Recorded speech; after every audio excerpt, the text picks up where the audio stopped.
Hey guys, in this video, I'll show you all the new features ZOS presented during the 2026 reveal livestream. I will try to keep things short, since if you want the longer version, you can just watch the livestream itself. I'm going to present pure information and share my thoughts in a different video, sometime later. First new feature are seasons, a new release format. Instead of year-long chapters or the recent content pass where you paid upfront for a promise of 1 year of content, the content will now be released as a part of 3-month-long seasons.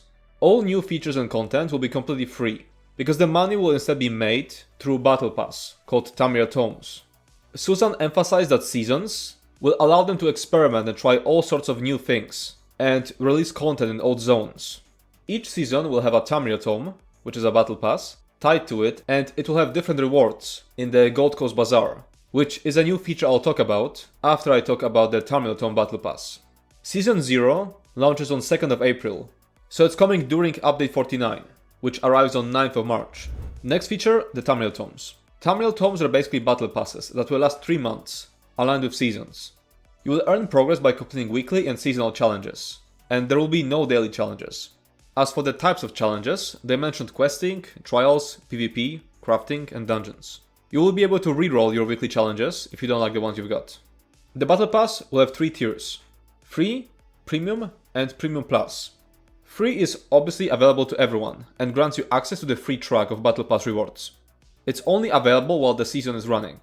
Premium costs $15, grants you access to the paid track of Battle Pass rewards, and allows you to progress this specific Tamriel Tome even after its season is over, so there's no time limit if you've paid. Premium Plus costs $30, and you'll get a token for a free Premium Plus Battle Pass every 12 months of ESO Plus subscription. Premium Plus offers everything that Premium does and additional cosmetics, straight up, not just earnable through Battle Pass. And it also grants you faster progress through the Battle Pass, thanks to instant tome points. As an example of some rewards from the free track of first Tamriel Tome, ZOS mentioned new armor, 8,000 Seals of Endeavors, Vigor skill style, furnishings, 6 crates, new weapon styles, and trade bars. Trade bars are a currency for the new Gold Coast Bazaar feature, which I'll talk about in a moment. Because of Seals of Endeavors being obtainable through Battle Pass now, the Endeavor dailies and weeklies are being removed. Daily login rewards are also being removed. ESO Plus subscribers will also get some amount of tome points to spend on the rewards, and they will earn Battle Pass progress at an accelerated rate. Next feature is the Gold Coast Bazaar, a place where you'll be able to spend trade bars. Gold Coast Bazaar is a way for them to finally reintroduce old legacy items that were rewarded through Golden Pursuits, daily rewards, Twitch stream, events, etc. But it will also include new items. Some old crown crates will have their contents moved to Bazaar, though not in Season 0. Items will rotate in and out, but they will stay there for at least an entire season, so 3 months. Trade bars will be earned primarily through Tamriel Tomes, but also in other places in the game, which they did not elaborate on. The majority of trade bars will be in the free track of the Battle Pass, with a small amount in the paid track. Event tickets are being removed and replaced with trade bars. Unlike event tickets, trade bars have no cap and cannot be bought with crowns. Season 0 will have around 100 items in the Gold Coast Bazaar. Next we have Night Market, which will be the first group event zone.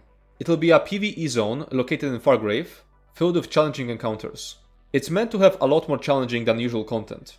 This new format of a group event zone is supposed to allow them to try new concepts, mechanics, and difficulty levels. Nick said they want the zone to be designed to be genuinely difficult, but also accessible by anyone. This is not the reworked Overland Difficulty, but that is coming later. They didn't talk about it, but on the footage we can also see a bunch of minigames in the Night Market. Night Market will have 3 factions, and you can choose to align yourself with one of them whenever a Night Market becomes available. There will be a competition between factions. You'll be able to earn unique rewards, including a brand new house with a built-in bank. You'll also be able to upgrade the house by progressing in the Night Market. The Night Market begins on April 29th and will run through mid-June, but they'll bring it back at least once more in 2026, and more if people enjoy it. Next, the Overland Difficulty. An early version of a new Overland Difficulty is coming towards the end of Season 0. It will offer greater rewards, be 100% optional, and it will most likely have 3 levels, which they said is subject to change. It will affect zones, delves, and public dungeons. Next we have the class and weapon reworks. Dragonknight and the Two-Handed weapon skill line are getting visual and balance reworks in Update 49. which arrives on 9th of March. On the footage we can see updated whip, engulfing flames, burning embers, magma shell, and chain. What's interesting is that the burning embers animation alters the direction of each swipe, which seems wasted on a dot ability since you don't wanna cast them in a quick succession anyway, but I bet it would look great on a spammable ability with similar animation, like Arterial Burst. We can also see blue versions of DK abilities, which will be obtainable as a part of Season 0. We also have footage of two two-handed abilities, one which I believe to be Reverse Slash, and the other which I believe is the ultimate, Berserker Strike. In June we'll be getting a Werewolf visual and balance rework, which will also include a Werewolf female model.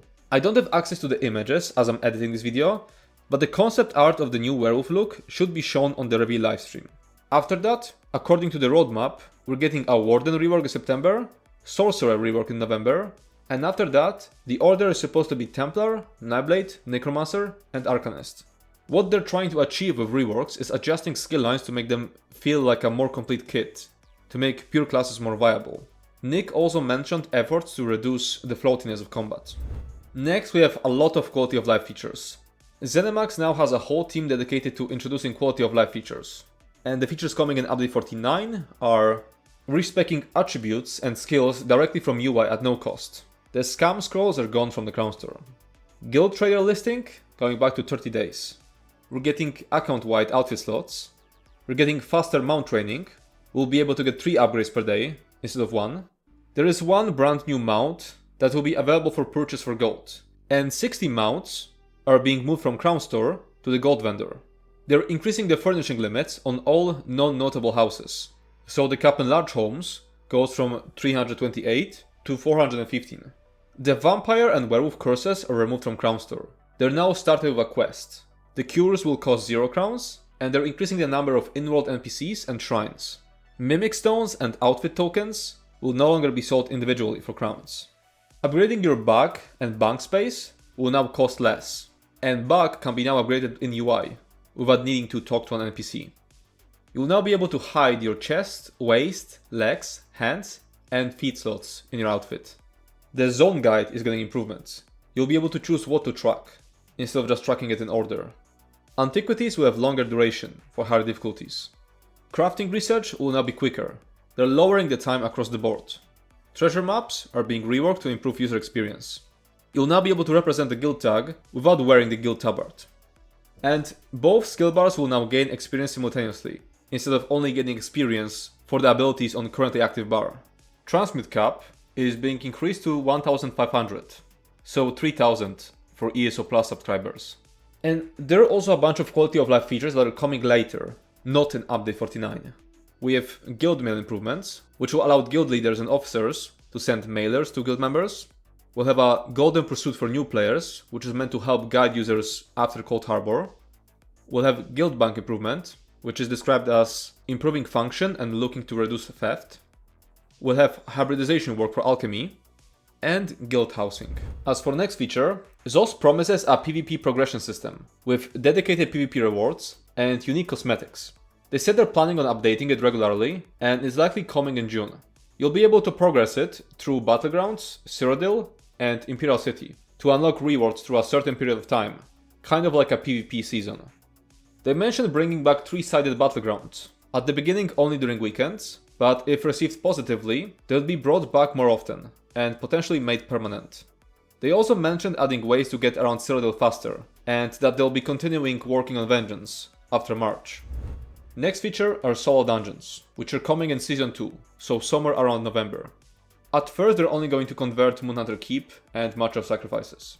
They're going to have an extremely easy story mode for people who want to enjoy the story, and 2 higher difficulties. Next thing, Orsinium, Thieves Guild, Dark Brotherhood and Imperial City DLCs are being added to the base game in update 49.